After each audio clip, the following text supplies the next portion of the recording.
It is interesting, isn't it, that we all, you know, again, many people didn't know anything about Charlie Kirk or who he was or what he represented, which, in the sense of this debate, it doesn't matter if you didn't know who he was. It doesn't matter. You know, it really doesn't matter.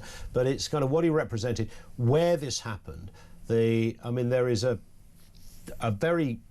It's quite hard to watch, actually. I don't know when it was filmed, quite recently, of his little girl running into a TV. Have you seen Yes, this? I have, yeah. He's just finished an interview on Fox or wherever it was, and at the very end, his little girl looks to be about sort of 4. Yeah, she's not very old, running onto the set and giving him a big cuddle. Yeah.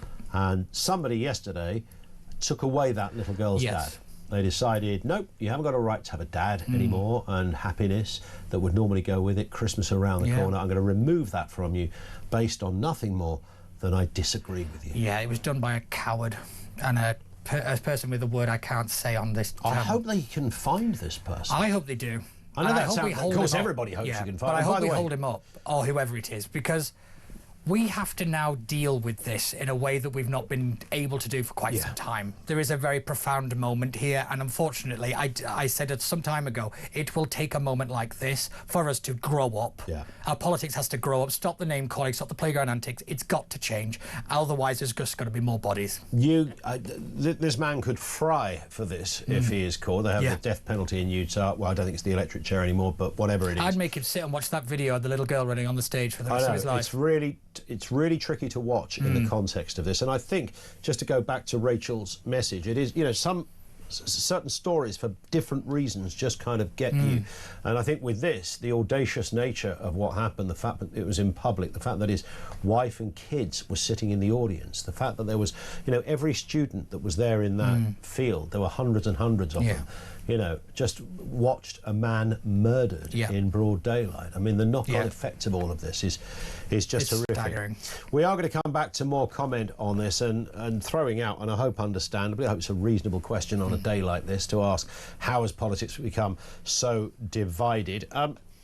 And it's kind of an example of that, I suppose, in a weird way. Lord Mandelson has been finally sacked, fired as the US ambassador after that scandalous friendship with Jeffrey Epstein came to light. Let's listen to the announcement that came from the Minister of State for Europe, North America and UK Overseas Territory. Stephen Dougherty said this morning. In light of the additional information in emails written by Lord Mandelson, the Prime Minister asked the Foreign Secretary to withdraw him as ambassador. That is very clear. The decision was taken by the Prime Minister and the Foreign Secretary, and those emails show that the depth and the extent of the relationship is materially different from that known at the time of his appointment. And just to declare, I thought Lord Mandelson was an oddball and a snivelling little tick. I didn't want him dead, however, and still don't want him dead in any shape or form. I don't even want him harmed.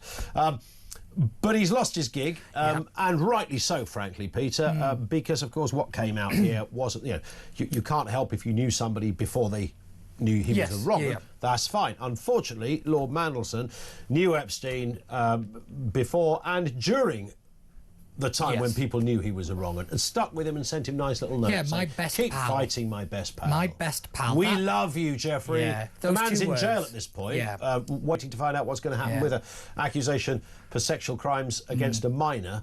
And Lord Mandelson, the man whose previous skills were being able to spot a bear trap at a million paces, which makes it even more mysterious, was up close and personal and thought he was, you know, one of the good guys. This was a real blind spot for, what was he, we used to call him the master of the dark arts of politics. Dark arts, yeah, he was the architect of, he was the architect of New Labour. He is a great political operator, probably one of the finest we'll ever see. However, you cannot be the face of Britain, you cannot be Britain's man in the room when you have ties to that man. You just can't. What would really hurt him, though, is the fact that this...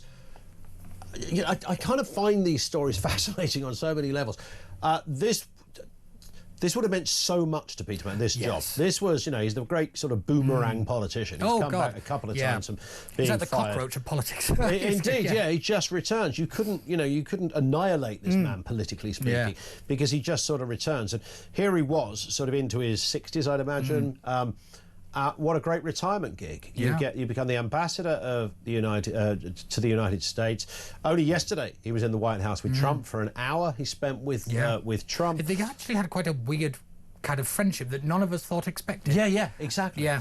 He had an ability to do that. He was a great network. He was an operator. He knew people. That was his great skill. He knew people. You're given a nice car. You probably have some security. You live in a palace, for goodness sake. The absolute beauty. What a way to go into your sunset. His excellency and his lordship. He's all of that. I mean, yeah, he'd have loved that. He was a titles guy. He's probably on an aeroplane right now coming back to the UK. Yeah, I hope it's in, like, economy as well. Yeah, do EasyJet go all the way from Washington? Yeah, I was just thinking that, yeah. But it's right that he's gone. Yes. There is one bit, though, in all of this that I find very interesting that I think needs real investigation. And that was a moment when he was the business secretary, one of the times he was in the cabinet before he resigned under scandal. I would remind people that he facilitated a deal with Epstein's company whilst Epstein was still in jail or was awaiting trial or something, and the deal was with the UK government and a subsidiary of it. Interesting. That is a very interesting moment, because is that abuse of office? Is that influence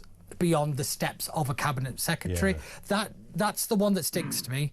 Don't get me wrong, the links to Epstein in general are abhorrent, but when we look at this from a political point, for what can we learn from it? One, why was none of this found out in the kind of discovery? Because they're supposed to have some of the best kind of intelligence going and to have this kind of level of clearance. That seems to rather by the by. And again, you know, he had this reputation. Why was he even considered? He had to resign twice in scandal. You know, he had a reputation of being a bit of a wrong-un, and they elevated him to the ambassadorship. To that kind of role. And he was playing it right because you know, every time he gave a speech, he was blowing smoke up Trump's trouser leg. Even a couple of days ago, what he was doing. I don't take the skill away from him, but he shouldn't have been in the job in the first place, as far as I'm concerned. Because this was a moment. This was waiting to happen. If it wasn't Epstein, it was something else. 100%. 100%. Just very briefly, Peter, because we've kind of overshot time on this. Suella Braverman issues a challenge to the Home Secretary to trigger Article 58. That would mean we leave the ECHR. Of course, this has been a crossroads, a sticking point, a barrier, whatever you want to call it, to all manner of issues, particularly around immigration. Yes, she's commissioned a report about actually how we disentangle.